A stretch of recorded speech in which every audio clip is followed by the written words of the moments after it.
What's up, everybody? It's Soren Baker. Amir, Rahimi. And today on The Great Debaters, we're getting to the Wu-Tang Clan, Ironman. Great Debaters.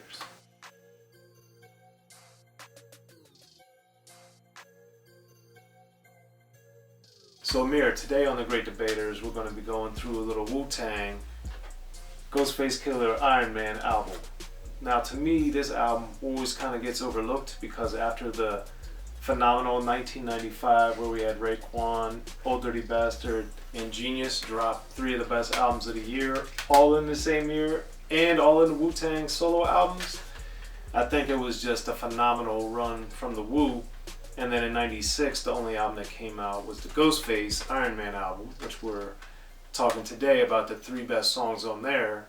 And I think Ghostface, in my opinion, has the best discography of Wu-Tang Clan members, but I think Ironman, even though it's his first album, I think people look at Supreme Clientele and some of the other projects he's put out, and oftentimes I think don't revel in the mastery that is Ironman. So Amir, in your opinion, what are your general thoughts of the Ironman album? Well, it's very good.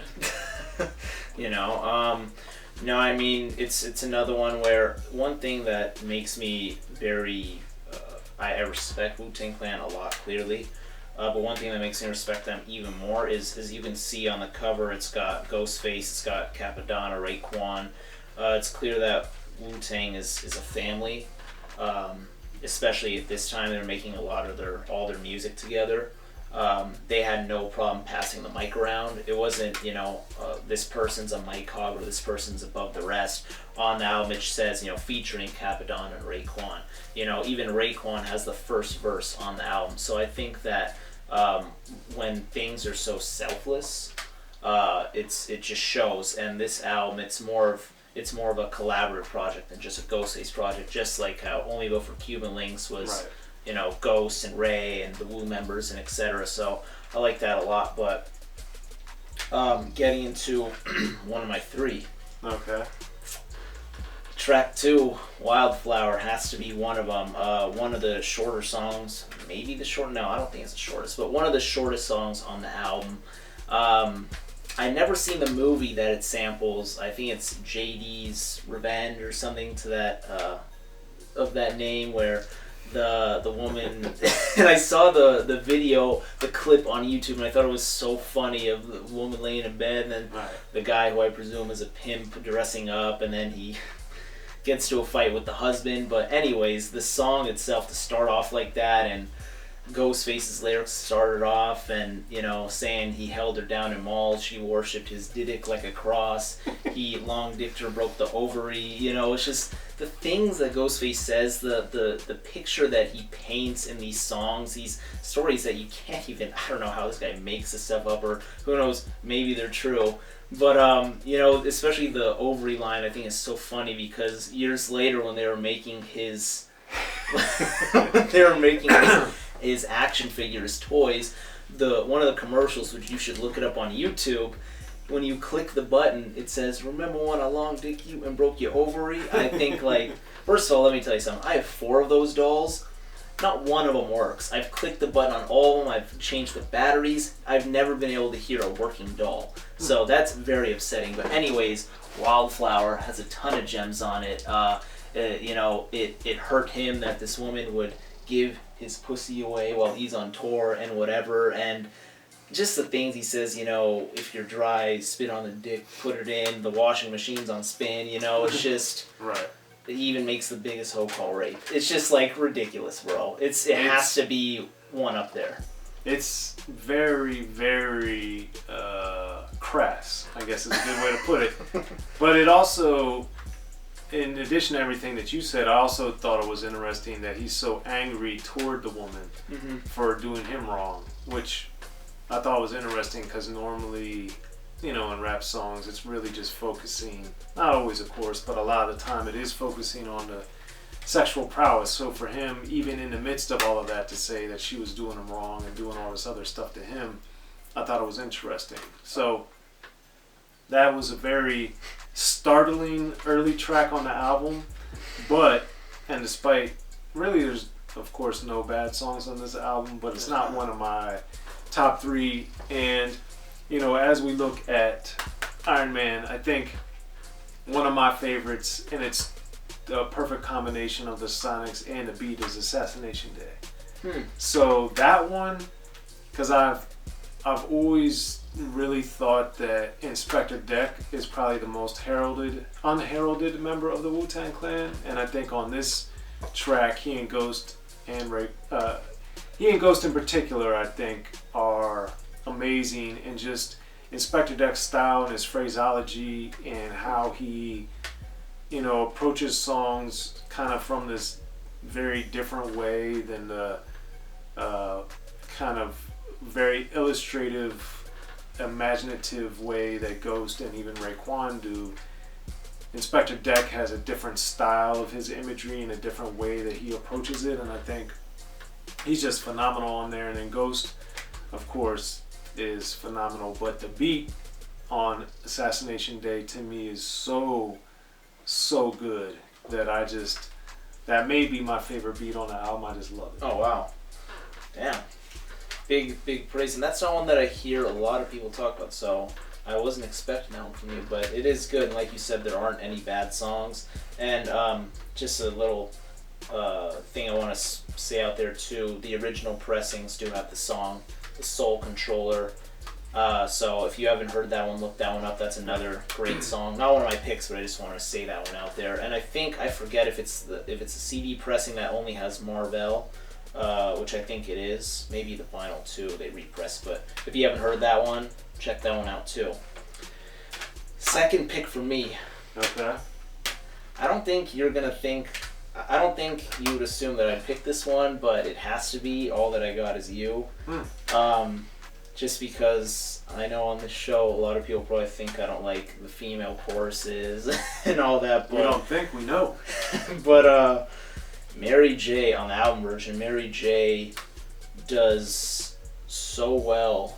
And I think Papa Wu's Closeout is also great, but phenomenal. Ghostface, who's sampling the Sonny Carson movie quite throughout, like a lot of the songs on this album. He also starts it off on this one.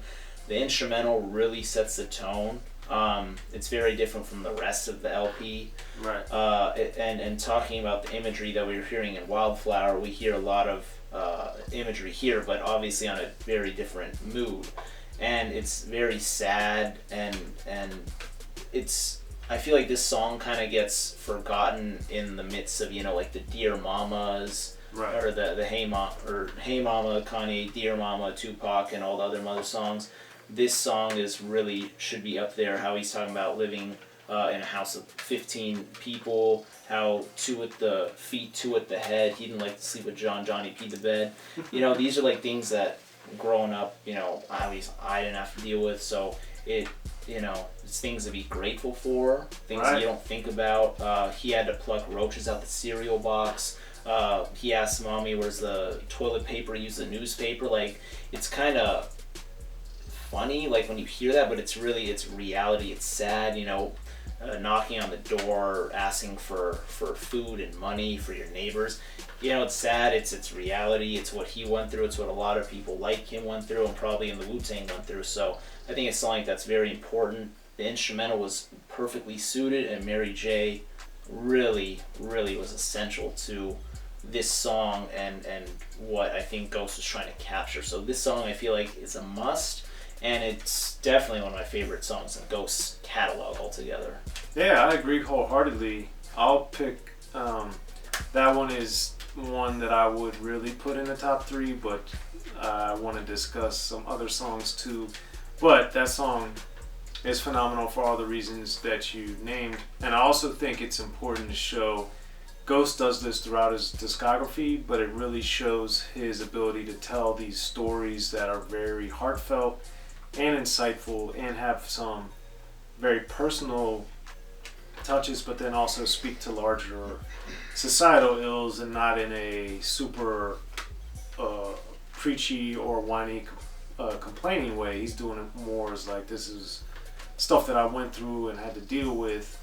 And pairing with Mary J. Blige, to your point, I thought was great. I love like you were saying, the sample and the piano, it just really brought out a different side of Ghost that we had seen prior to Iron Man, because, you know, he was mysterious, and then with especially Only Built for Cuban Links, you know, there was a much harder album that didn't have the sonic touch that we get on All I Got Is You. Now, for me, I liked other songs as well, equally as much, and one of them is Box in Hand, because Method Man and Street on there, dude. Like, Method Man is one of those guys. Yes, he had probably the biggest selling or best selling album in Wu-Tang solo career history with Takao, but I think people still kind of don't realize how ingenious Method Man is, and his lyrics are just so amazing and so clever. And Box in Hand does that again, and with Ghostface and then Street Life Street on there, it's just, dude, that's one of those lyrical gymnastic songs that whenever I listen to it, I just get a smile, and it's just so good. You know, what all of them do, and again, like you were saying at the beginning, it's just so good to hear.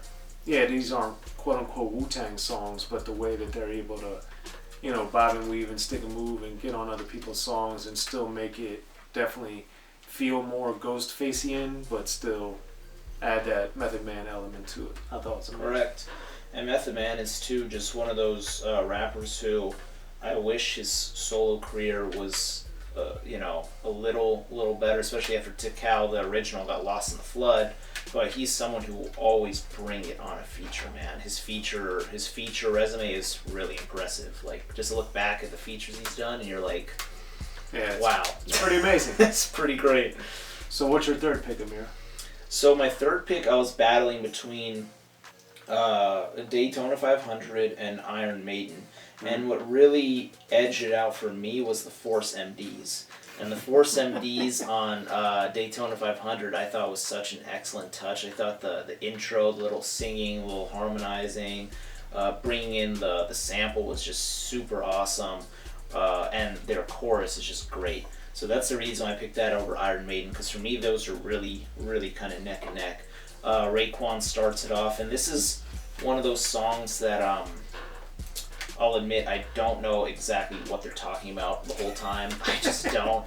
There's a lot of that. A lot of that with a lot of like Ghostface songs where I really have to just sit there and I can't be distracted. Like, I can't be driving. I can't be organizing. I can't be cooking or cleaning or whatever. I have to just be listening. You know, and I try not to look up the lyrics. I try and just get it. But then sometimes I just have to, because I'm like, what is this guy or these guys saying?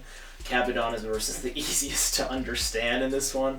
But just some of the things, and it's also cool because it challenges your brain. It challenges you to take in that environment, that try and learn all the slang, all the jargon, all the brands that they mention, or certain things that should be easier to understand, but maybe your head's in a different space. I like that, you know, Staten Island slang and what have you.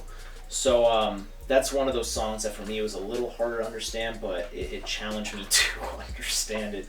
But Daytona 500 is just, it's so good. I love the pace of the song, the instrumental, the Force MDs, and the three guys on the cover delivering awesome verses. So it has to be one of mine.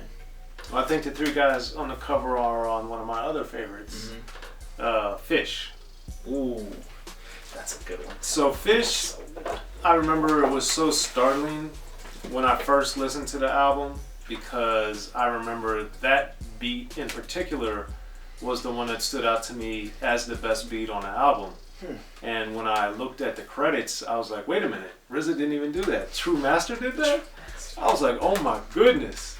So Fish, to me, is one of the best, if not the best beats on the album. Is definitely phenomenal. And it just, I think it has a special place in my heart because it showed how, as brilliant as the RZA was during this run, there were other people also that were delivering sonically. And of course, for those that know and read credits, Old Dirty had produced stuff on Wu and done different things, but this one was just very shocking to me, that, and it just has always stood out to me for that reason. Sonics alone, like, I like the raps, and I think the verses are all, you know, good and shouting out eating fish and all this other stuff. But the beat is just so amazing to me, and then just shocked me.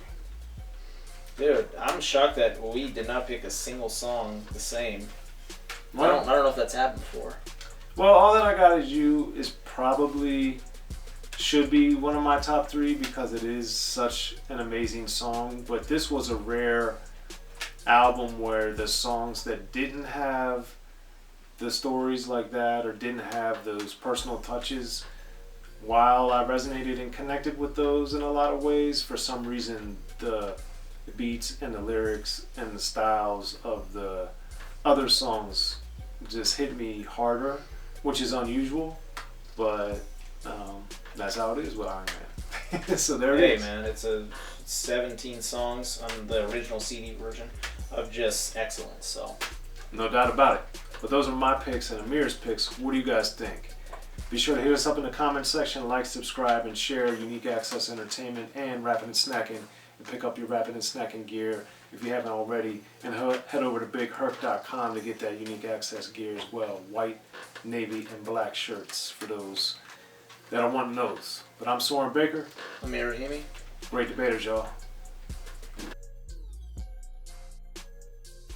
Be sure to check out the History of Gangster Rap by Soren Baker. He's official. History of Gangster Rap features exclusive interviews with Ice-T, Snoop Dogg, MC Ren, the D.O.C, and dozens of others. The History of Gangster Rap, a definitive look at how Los Angeles changed rap forever. In Los Angeles, the streets definitely set the tone of the hip-hop music. At 19, I got a $50,000 car. My whole angle always was, I'll be street, but I will always tell you the horrors that go along with this life. There will be penalties and casualties for just wearing the wrong color in somebody's neighborhood. And once gangster rap made it from the streets to the TV, the genre exploded. With Fab 5 on Young TV back with NWA. Yo MTV, it just catapulted us from being local heroes to national gangbang rappers. The History of Gangster Rap discusses it all from 1980 up till today. It's always gonna be shit happening in the streets. You know what I mean? So it's always gonna be something to talk about. The History of Gangster Rap in stores now.